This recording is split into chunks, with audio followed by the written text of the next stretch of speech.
अस्सलाम वालेकुम। अब्दुल रकीब एक नई वीडियो के साथ हाजिर। तारीख के औराक तजादात से भरे हैं। मुगल शहनशाह जहांगीर ने खुफिया दस्ता भेजा और नूर जहां के शोहर शेर अफगन को कत्ल करवा दिया। यह वही जहांगीर था जिसके महल के बाहर जंजीरें अदल लटकी रहती थी। कहा जाता है कि अगर कोई मजलूम वो जंजीर हलाता तो बादशाह खुद दरबार से निकलकर इंसाफ करता। एक तरफ अदलो इंसाफ की ये अजीम निशानी और दूसरी तरफ अपनी महबूबा की खातर एक बेगुनाह शोहर का खून। आप फैसला कीजिए, जहांगीर फरिश्ता या कातिल।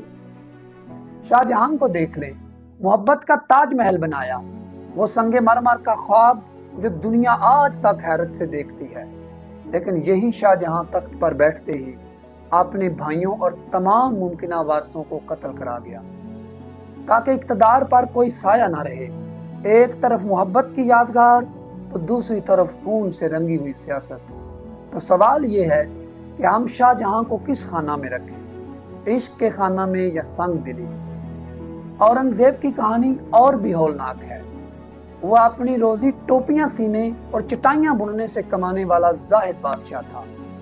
वसीयत में लिखा था कि मेरा कफन मेरी सी हुई टोपियों के पैसों से खरीदा जाए।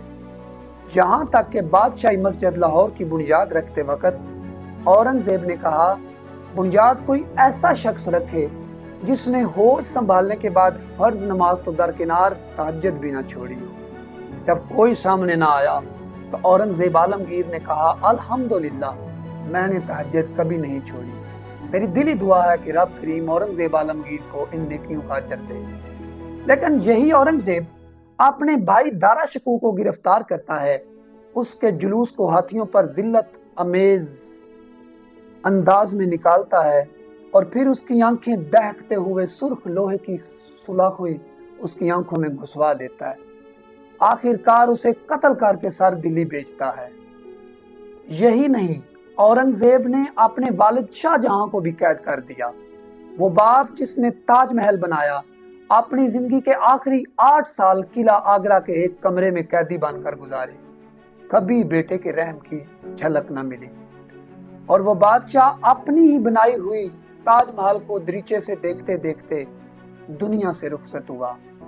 क्या ये बादशाह सूफी था या जाबर, दरवेश था या संगदिल?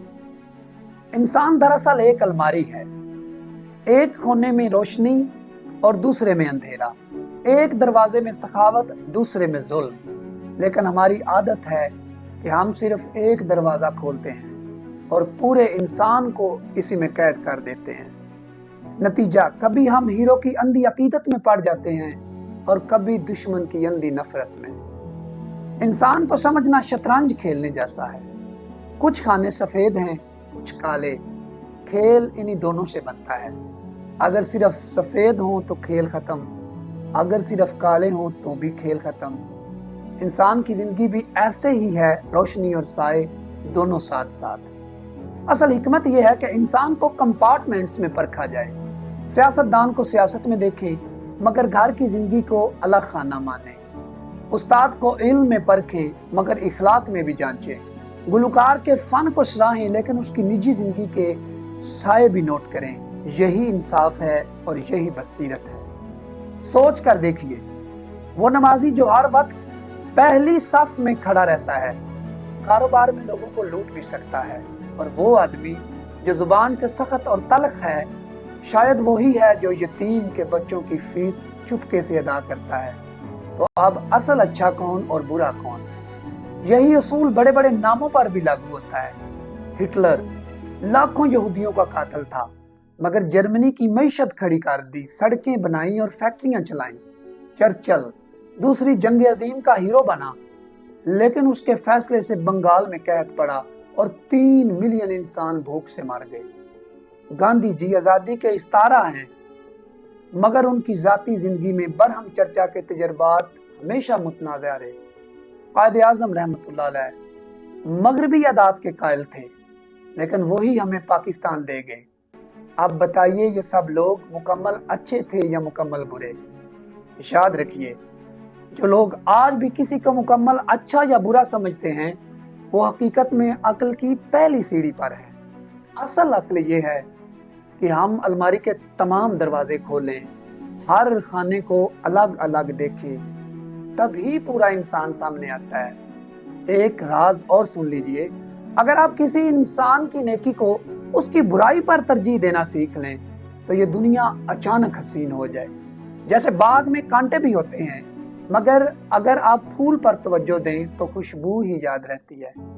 اسی طرح جب آپ خوبی پر نظر رکھیں گے تو محسوس ہوگا کہ دنیا میں زیادہ تر لوگ برے نہیں بلکہ اچھائی میں 50% سے اوپر ہیں۔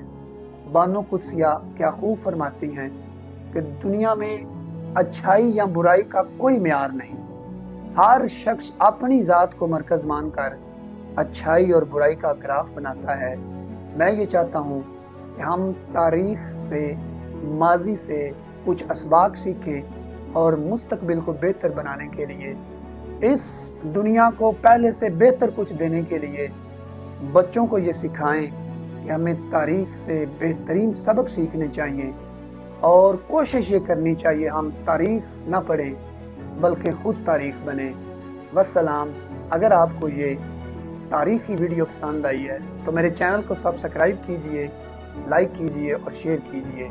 والسلام۔